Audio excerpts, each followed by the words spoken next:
Le livre goûtait doux comme du miel. Ça, c'est la parole de Dieu. La parole de Dieu n'est pas pour la tête, pas pour l'intellect, mais la parole de Dieu pour la bouche. Le Seigneur dit, remplis tes entrailles Remplis ton cœur avec la parole de Dieu. Et mange le livre. Normalement, on dit un livre, c'est pour lire. Non, le livre de Dieu n'est pas pour lire. Le livre de Dieu est pour manger. Afin que ça entre dans ton cœur. Ça te remplit dedans. Et ça goûte doux comme le miel. C'est si bon. C'est beaucoup plus délicieux de le manger que de seulement le lire. Qu'est-ce qu'il faut faire pour réussir dans tout ce qu'on fait? Qu'est-ce qu'il faut faire pour porter fruit en toute saison?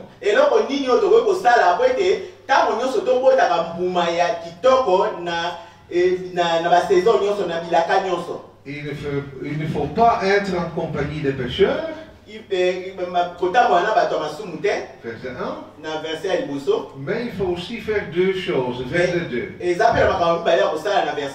Trouver plaisir dans la parole de Dieu. Est-ce que nous trouvons plaisir dans la parole de Dieu? Est-ce qu'on dit, j'ai vraiment envie de regarder un programme à la télé? Ou est-ce qu'on dit, j'ai vraiment envie de lire un chapitre dans la parole de Dieu?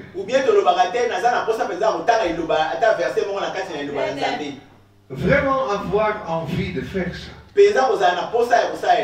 Ça, c'est le secret. Et puis, encore faire autre chose. La méditer jour et nuit. Je pense que beaucoup de chrétiens ne connaissent pas le secret de méditer la parole de Dieu.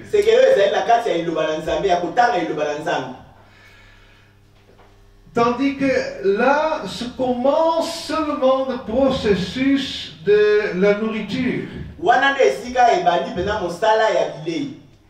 C'est la digestion de la nourriture. On peut le mettre dans la bouche, mais il faut que ça passe par le ventre et les entrailles, et ça devient partie de notre cœur. Ça, c'est très important. Méditer sur ce qu'on lit. On peut lire un chapitre dans la Bible en quelques minutes. Mais alors on n'a pas médité. Moi je médite la parole de Dieu. Quand j'ai lu un chapitre ou un passage de la Bible, je réfléchis. Je réfléchis quand je suis en voiture. Je réfléchis quand je suis dans la rue. Je réfléchis quand je prends une douche. Je réfléchis quand je suis dans le lit. Je réfléchis, qu'est-ce que ça veut dire pour moi? Qu'est-ce que ça implique? Si Moïse faisait quelque chose, si David faisait quelque chose, qu'est-ce que ça veut dire pour moi aujourd'hui?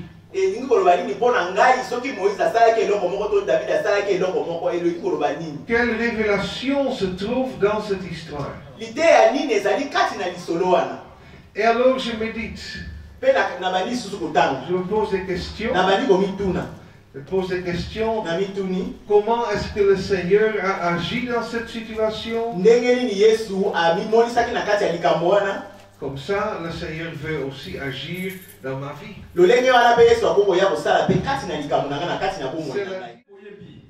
Bien aimé, vous savez, la Bible est la parole de Dieu.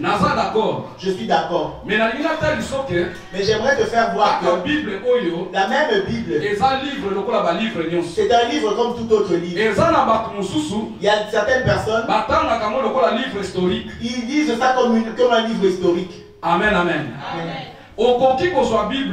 Tu peux prendre la Bible, tu la lis du matin au soir.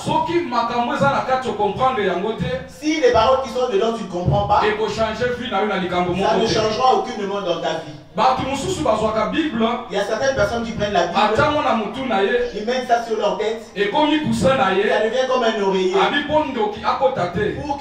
pour que Satan ne vienne pas entrer.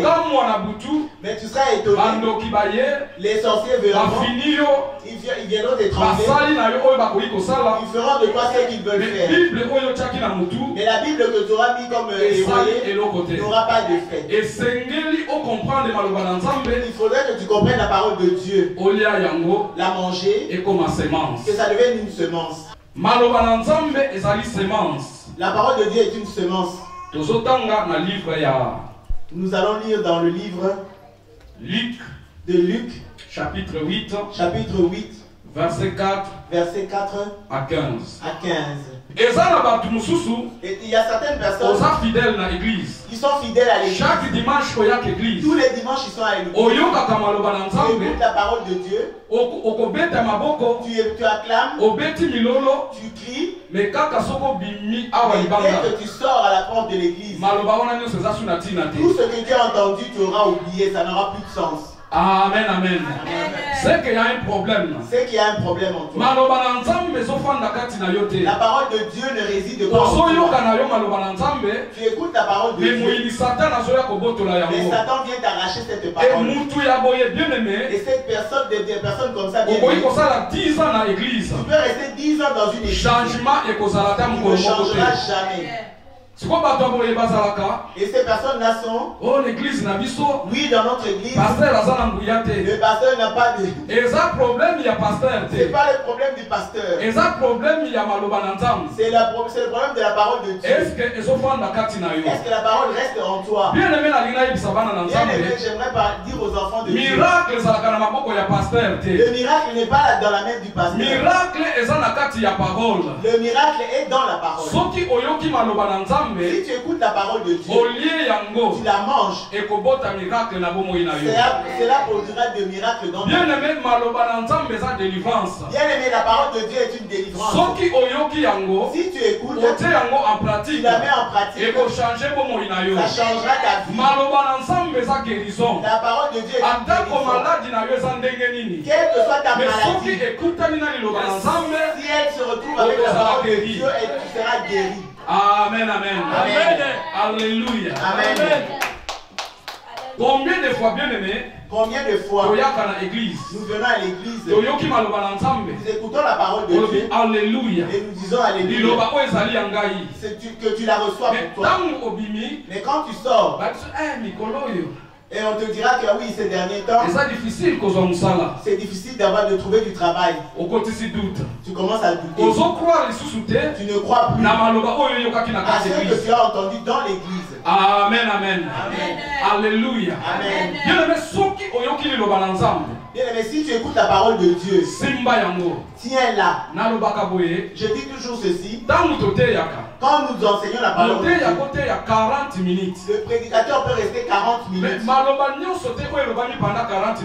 Mais toutes les 40 minutes, tout ce qu'il a dit, c'est pas tout ça qui te concerne. Mais dans les 40 minutes, il y a seulement une phrase, il y a seulement un mot qui est pour ta vie. Si tu écoutes cette parole, tu cries Alléluia, tu cries Amen. Tiens cette parole, sors avec cette parole. Même si les tentations viennent, même si les gens disent que ça ne viendra pas, dis-leur que non, moi j'ai écouté la parole, c'est encore possible. La parole m'a dit que c'est encore possible. Amen, amen. Amen. Alléluia. Amen. Bien aimé, Bien aimé, être enfant de Dieu. Non, il ne faut pas être un enfant de Dieu. À un moment tu doutes.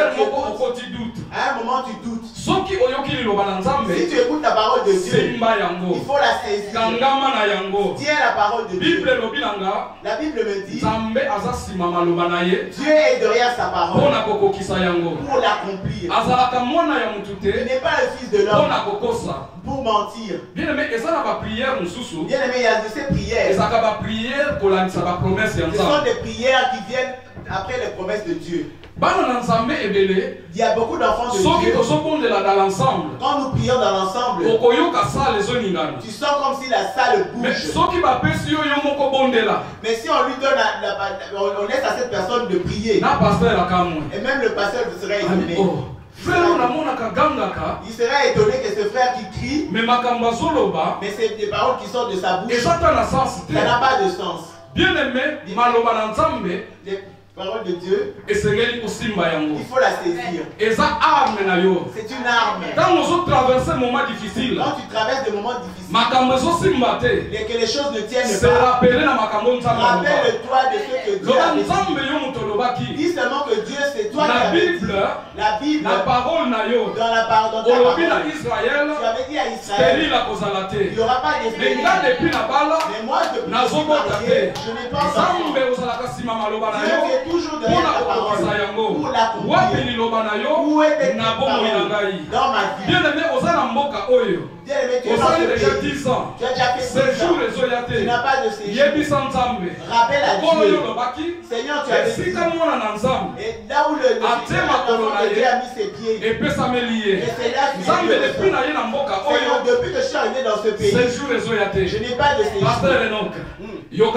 Pasteur Enoch, écoute. La Bible me dit, il n'est pas bon que l'homme soit seul.